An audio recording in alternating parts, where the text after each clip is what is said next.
Bonsoir, merci de nous rejoindre dans Économie. Ce numéro est consacré au prix des carburants. En Corse, en moyenne, 6% plus cher que sur le continent, malgré un taux de TVA plus faible, 13% au lieu de 20%. Pour en parler, je reçois Frédéric Poletti du collectif Agissons contre la vie chère. Bonsoir. Contre la cherté des carburants, pardon. Bonsoir. Bonsoir. Face à vous, Patrice Bossard de la CGT de Corse. Bonsoir. Merci à vous deux d'avoir accepté cette invitation. Alors, lundi dernier, l'autorité de la concurrence a estimé que Total Energy, Ruby et EG Retail se sont entendus pour se réserver en tant qu'actionnaire un droit de passage exclusif au sein des deux seuls dépôts pétroliers de l'île. Des sanctions pécuniaires ont été prises, 187 millions et 490 000 euros. Dans le détail, cela donne 115 820 000 euros à l'encontre de Total Energy, 64 670 000 à l'encontre de Ruby et 7 millions à l'encontre d'EG Retail. Alors, après ce long préambule, Frédéric Poletti, une première réaction peut-être? Une énorme satisfaction de voir enfin une situation que nous dénonçons. Nous ne sommes pas les seuls à le dénoncer, mais validée par ces sanctions prononcées. Et maintenant soucieux de trouver un moyen de pouvoir faire en sorte que ces dérives qui s'inscrivent dans la durée, puisqu'en 89, il y avait déjà eu des condamnations, 1989. Avec peu d'effets finalement. Avec peu de conséquences. Et donc, on s'aperçoit que les dérives sont encore structurelles. Et maintenant, il faut une solution pérenne pour éviter à l'avenir ces dérives. Patrice Bossard, vous aussi, est-ce que vous avez été d'abord surpris et maintenant, que faut-il en attendre? Écoutez, non, je ne pense pas qu'on ait été surpris, puisque nous-mêmes avions été auditionnés par l'autorité. Nous avions expliqué la situation de monopole dans un certain nombre de domaines. Et donc, c'est un satisfecit de voir enfin une réponse apportée à une situation de monopole qui a trop duré jusqu'à ce jour. Alors, dans son communiqué, l'autorité de la concurrence précise avoir ouvert elle-même le 15 décembre 2021 un dossier contentieux visant des pratiques mises en œuvre dans le secteur de la distribution des carburants. En septembre 2022, l'autorité a été saisie d'une plainte de la société Ferrandi, c'est-à-dire en résumé Esso Corse. Elle a procédé à la jonction des deux volets du dossier. Ce qui a motivé la sanction, c'est précisément une clause dans le contrat des dépôts pétroliers. Je vous propose d'écouter un responsable de l'autorité. Le collège a décidé de sanctionner donc 4 entreprises actionnaires des dépôts pétroliers de Corse, donc de la société des PLC, qui, par une entente, se sont réservés un droit de passage exclusif à travers ces dépôts.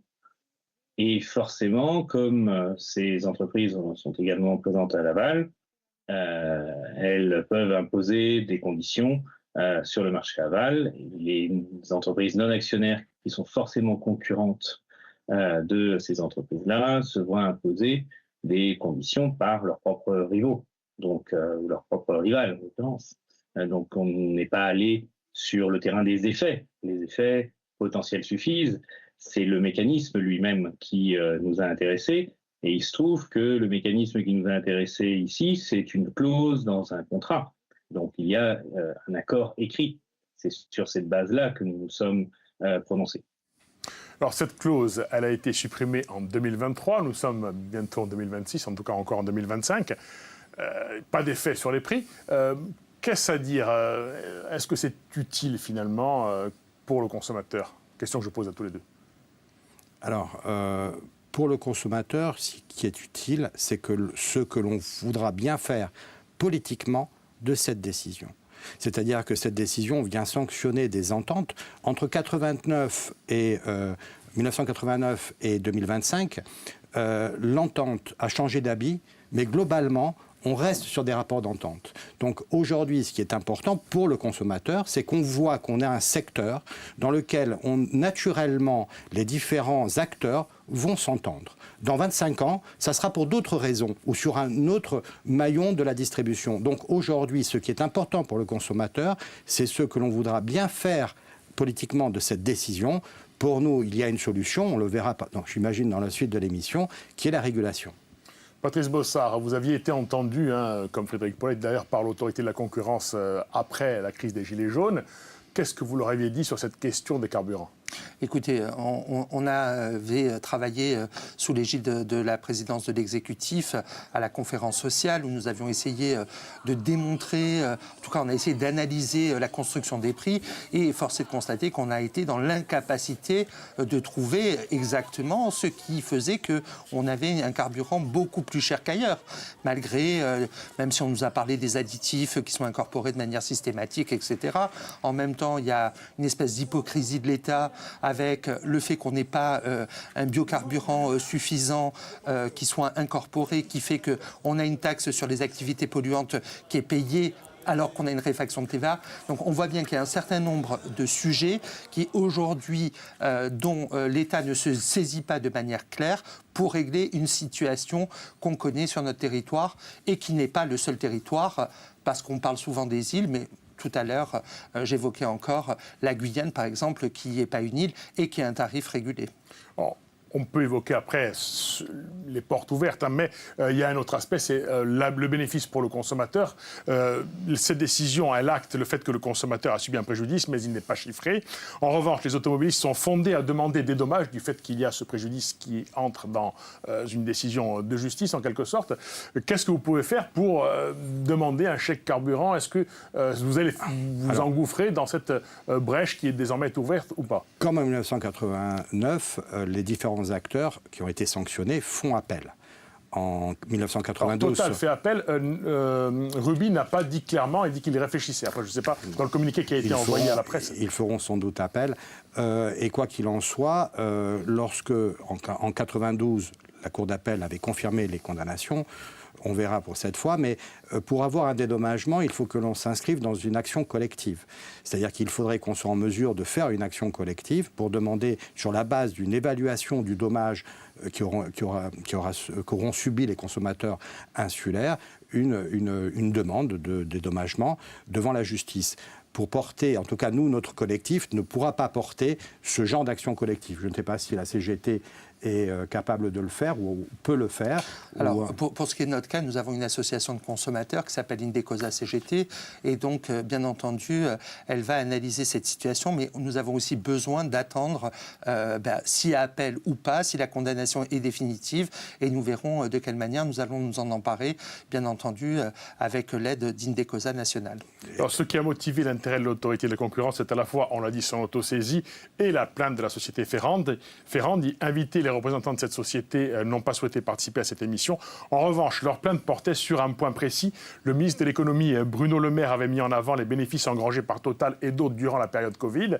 Il avait été question d'instaurer une taxe. Finalement, il a été dit que cette taxe ne serait pas instaurée, qu'une aide de 20 centimes serait faite pour du litre pour les consommateurs, en Corse comme ailleurs. Finalement, cette aide qui était vue comme un baume pour les automobilistes, elle a favorisé d'une certaine manière la concentration des marchés.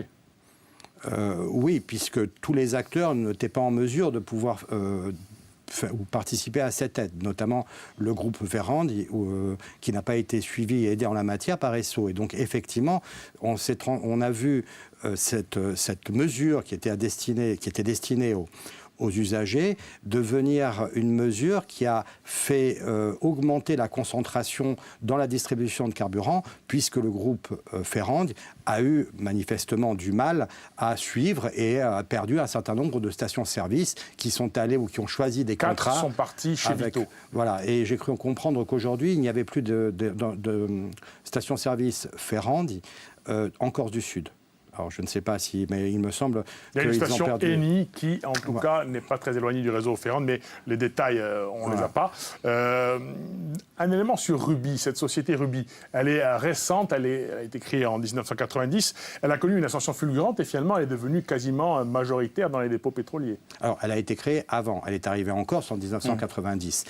Elle s'est lissée déjà, par ailleurs, dans les territoires d'outre-mer, justement, et dans des endroits qui sont des marchés captifs. Son arrivée en Corse, c'est exactement C'était un peu plus tard, c'est en 2010, pardon, j'ai confondu. 90, c'est la naissance de la société, et 2010, c'est arrivé en Corse. Pour moi. Et au fur et à mesure, elle a racheté les parts des dépôts pétroliers. En fait, c'est ce que nous avions soulevé. C'est-à-dire que lorsqu'elle arrive sur le marché, elle se soumet à l'avis de l'autorité de la concurrence, puisqu'elle rentre de manière assez modeste sur le marché insulaire, en ne rachetant qu'une partie des parts de Total et les parts de Shell qui partaient. L'autorité rend un avis qui est logique. Sauf que quelques mois plus tard, elle a acheté les parts de Esso, et là, elle est passée de 35 et quelques % à 53% des parts des dépôts pétroliers. La première fois qu'une société détenait plus de 50% des dépôts pétroliers en Corse. Et lorsque BP est parti en 2017, elle a racheté les parts de BP, et là, sa participation est montée à 75%. Et donc là, effectivement, contractuellement, dans les dépôts, elle était maîtresse de tout ce qui pouvait advenir ou être fait.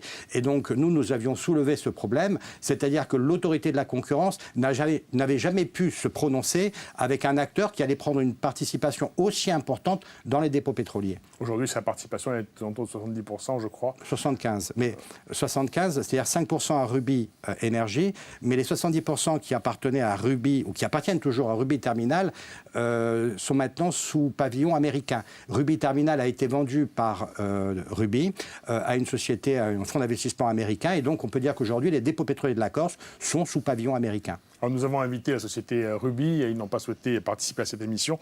Nous avons également invité la direction de Total pour la région PACA-Corse. La société est dirigée par Jean-Michel Diaz. Il nous a été répondu par le service communication. Jean-Michel Diaz ne pourra finalement pas se rendre en Corse lundi. Il a une contrainte institutionnelle importante qui l'empêche de se libérer. Il préfère donc décliner l'exercice. En revanche, Jean-Michel Diaz avait été joint par téléphone. On écoute sur les raisons d'un prix des carburants plus élevé en Corse. C'est son explication.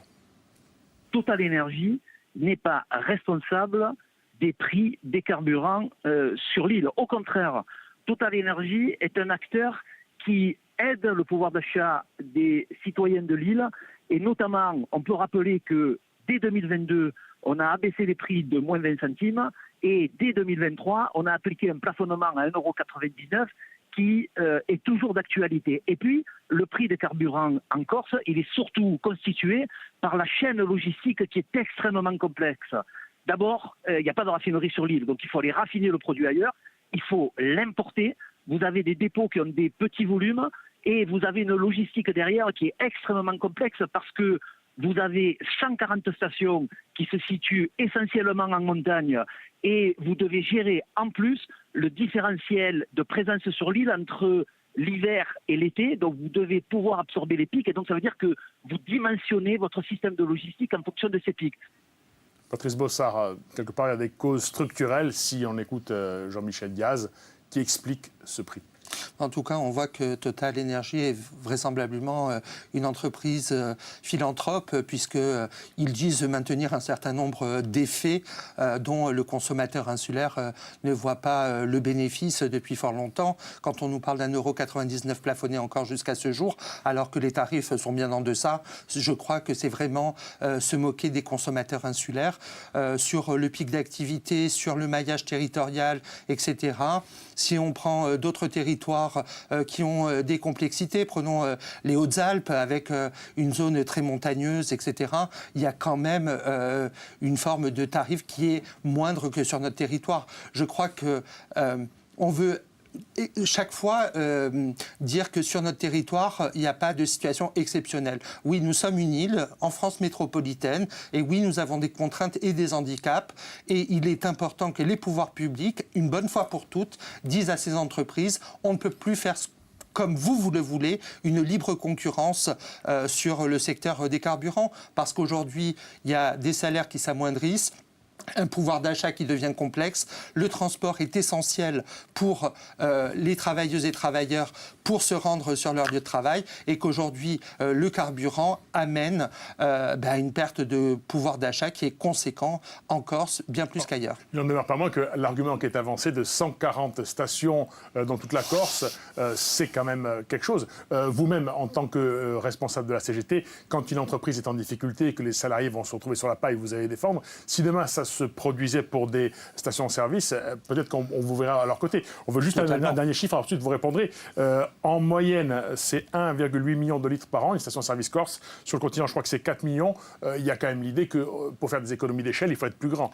Oui, on est d'accord. Bien sûr que nous irons toujours défendre l'intérêt de ces salariés, de ces stations-service. Pour autant, lorsqu'on regarde le nombre de salariés par rapport à des stations-service sur le continent qui délivrent 4 millions de litres par an, eh bien, le nombre de salariés est exponentiel par rapport au tissu salarial de l'île. Nous avons de très petites entreprises et donc souvent ce sont pour beaucoup des affaires familiales. Dans nos villages, on connaît ça. Donc je crois qu'il y a bien entendu des volontés d'essayer de dynamiser aussi l'activité de ces stations dans l'intérieur parce qu'elles permettent aussi le maintien de la vie dans nos vallées et que je crois qu'il faut trouver un mode opératoire qui permet justement de concilier la régulation des prix et l'attractivité de ces commerces pour permettre à chaque consommateur de s'y retrouver. Frédéric Paulette, sur l'idée que d'abord, il n'y a pas de raffinerie en Corse, l'essence vient par bateau, d'autres produits sont aidés par la continuité territoriale et pas les carburants. Et puis il y a aussi l'idée que les dépôts pétroliers ne sont pas à la bonne taille, qu'il y a des contingentements parce que l'été il y a plus de monde que ce pourquoi ces dépôts qui ont été construits il y a déjà 30-40 ans sont faits. Cet élément-là, sur les stocks, les flux, est-ce qu'il n'explique pas en partie la cherté des carburants ? Bon, tout d'abord, Dominique, je pense que soyons fidèles à nos valeurs d'hospitalité et souhaitons la bienvenue à ce monsieur Diaz. Moi, depuis 2018, date à partir de laquelle je m'occupe des carburants, je ne l'ai jamais vu. Profitons-en aussi pour lui dire au revoir, puisqu'il a menacé de partir si les sanctions étaient maintenues. Maintenant, dans ce laps de temps, je ne peux pas accepter les bêtises qu'il peut affirmer de manière aussi péremptoire lors des différentes interviews. D'abord, il suffit pour chaque Corse de prendre la voiture et d'aller sillonner l'intérieur pour voir que les stations-service, elles sont assez rares. Il y a quelques exceptions, mais qu'elles sont situées principalement sur le littoral et les axes routiers. Donc, il y en a dans l'intérieur, mais les 140, voilà. C'est pas le gros. Lorsqu'on vient nous apprendre qu'elles sont à l'intérieur, il faudrait peut-être qu'ils viennent en Corse pour le constater. D'autre part, sur les dépôts pétroliers, je peux tout entendre sur les dépôts pétroliers, sauf que c'est une première dans le monde, on nous explique que les dépôts pétroliers responsables de surcoûts sont aussi générateurs de dividendes et que ces dividendes représentent plusieurs dizaines de millions depuis 2010, dividendes qui, entre parenthèses, sont retirés à la sphère économique insulaire. Donc on vient nous mettre toujours en avant que nous devons, nous, Corse, payer un surcoût lié à l'insularité, mais nous payons surtout un surcoût qui est lié à un marché captif et verrouillé par ceux qui ont le pouvoir et l'intérêt de le verrouiller. Bon, on va évoquer ensemble les solutions potentielles. Mardi dernier, à l'Assemblée nationale, le député Paul-André Colombagne avait interpellé le ministre des PME. On écoute un extrait de l'échange. Cela représente plusieurs centaines d'euros prélevés dans la poche de chaque Corse. Face à un tel scandale, une seule question se pose. Quand allez-vous mettre en place la régulation des prix du carburant en Corse ? Je rappelle que cette régulation est la règle dans les territoires ultramarins insulaires où les décrets Lurel ont démontré leur efficacité à maîtriser les prix, et ce malgré les contraintes logistiques plus lourdes qu'en Corse. Écoutez, on peut se féliciter de cette décision qui va permettre une baisse des prix des carburants en arrêtant l'entente. Moi, je suis ouvert à votre écoute.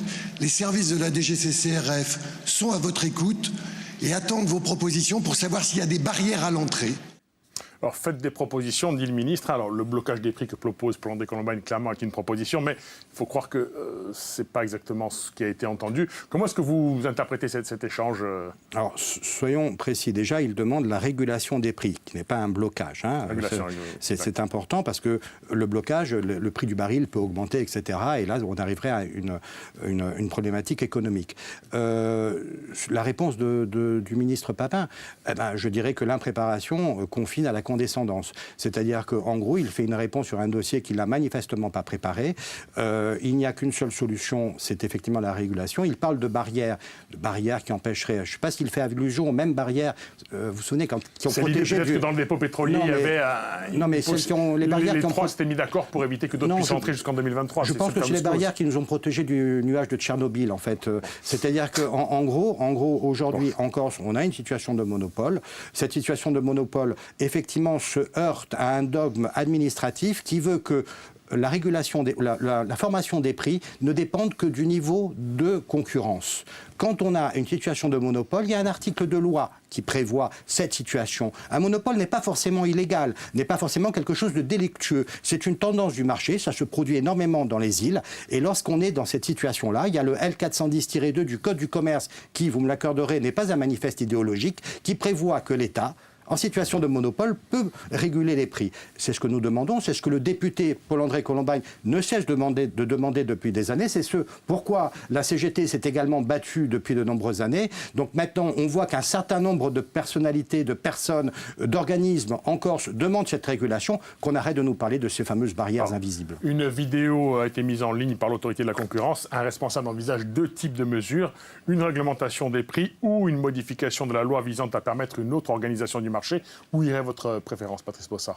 Je crois que pour nous, depuis longtemps, nous le portons, c'est l'application du décret Lurel qui permet une régulation des prix, qu'il y ait une situation qui soit appréciée en fonction du coût du marché et que tout le monde puisse s'y retrouver dans cette situation. On nous dit souvent, oui, c'est pas possible, vous êtes proche du territoire continental, etc. Bon, moi, j'ai eu l'occasion de partir en Guyane dans le cadre d'un déplacement pour le Conseil économique il y a quelques années. C'est ce même groupe, ce sont des stations Vitaux, mais il n'y a plus de tarifs indiqués sur les frontons des stations-service, puisque ça s'applique là-bas. Et pourtant, on n'est pas une île, on est dans un territoire assez riche en termes de pétrole, l'Amérique du Sud. Donc je crois qu'il y a 2 poids, 2 mesures. Et à ceux qui nous diront il faut obligatoirement un statut d'autonomie pour l'appliquer, c'est totalement faux, puisque dans tous les territoires où les décrets Lurel s'appliquent, ce sont des collectivités territoriales qui n'ont pas une autonomie forcément. Vous faites référence essentiellement à la majorité territoriale et à la collectivité de Corse. En 2021, en octobre, l'Assemblée avait délibéré. Le gouvernement avait été sollicité pour une action en 2 temps. Une intervention à titre conservatoire pour réguler les prix par décret pendant une période de 6 mois. Ce laps de temps devant être mis à profit pour mettre en place un système pérenne de fixation des prix et une fiscalité adaptée en demandant une modification législative et réglementaire. On écoute à ce propos Gilles Simeone qui était interrogé la semaine dernière. Pour nous, cette décision, elle vient aussi récompenser le travail de fond qui a été mis en œuvre à l'initiative de la collectivité de Corse, notamment au lendemain de la crise des Gilets jaunes. Le constat que nous avons fait est aujourd'hui objectivé et sanctionné par l'autorité de la concurrence. Et pour nous, cette décision, au-delà de la sanction financière de 187,5 millions d'euros, qui est très importante, elle doit être aussi l'occasion pour le gouvernement de remettre les choses à plat et de prendre en compte les demandes de modifications législatives et réglementaires qui ont été faites par l'Assemblée de Corse. Nous demandons notamment un cadre fiscal, juridique, adapté à la prise en compte des contraintes de l'insularité et adapté également à la lutte contre les logiques de monopole. Là, vous faisiez référence à l'autonomie. Clairement, dans le statut actuel de la Corse, il est dit qu'on peut demander des adaptations législatives et réglementaires et que, là, c'est un exemple où on voit que les demandes ne sont pas recueillies ou du moins écoutées par le gouvernement. Une réaction par rapport à ce qu'on vient d'entendre, Frédéric Pollet. Je dois dire que les bras m'en tombent, c'est-à-dire qu'on est un exercice de récupération. Le travail de la collectivité de Corse est salué. Lorsqu'en 2019, il y a eu une première délibération, là, il n'y a aucune trace de demande de régulation. Pourtant, c'est une chose qui a été portée, pas uniquement par nous, par la CGT. Il n'y a aucune trace d'une demande de régulation. En 2021, il y en a une qui est partielle. On se demande pourquoi. Enfin, c'est inscrit il y a un code du commerce, il y a un article de loi. On est dans une situation de monopole et il demande une régulation en situation de catastrophe naturelle. La Corse n'est pas en situation de catastrophe naturelle, elle est en situation de monopole. Et dans ce cas-là, tant que le monopole perdure, il faut une régulation. Donc aujourd'hui, lorsqu'on demande quelque chose à l'État, on n'est pas sûr de l'obtenir, c'est vrai. Mais lorsqu'on demande mal ou de manière très timorée quelque chose à l'État, on est certain de ne rien obtenir. Je trouve que de ce côté-là, sur la régulation. Nous, en tant que collectif, nous attendions nettement mieux de la part de l'exécutif de Corse. Alors nous avions sollicité un membre du conseil exécutif, personne n'était disponible aujourd'hui pour venir débattre. Au-delà des carburants, on a entendu un peu les propos des uns et des autres, vous aviez été entendu également en règle générale par l'autorité de la concurrence sur les biens de consommation. On va rappeler qu'en Corse, on est 7% plus cher que sur le continent, c'est 14% pour l'alimentaire. Quelles avaient été vos propositions à l'époque, en sachant qu'il nous reste une cinquantaine de secondes? Ben écoutez, je vais être assez rapide. Nous, on a demandé qu'il y ait justement une réfaction de TVA sur les produits de première nécessité, c'est-à-dire comme Il y en a déjà une pour le carburant qui ne va pas forcément dans la poche des consommateurs. Totalement. Y compris dans la grande distribution. Mais c'est bien pour ça aussi qu'il faut reprendre l'accord de 89 sur la prime dite de transport qui avait été gagnée, où dans cet accord avec les organisations syndicales, il était prévu un observatoire des prix et de la consommation sur l'île, qui l'État s'est toujours défilé pour le mettre réellement en place. Messieurs, merci d'avoir participé à ce magazine. Subito che vostro giornale in lingua corsa è presentato stasera da Jean-André Marchiani.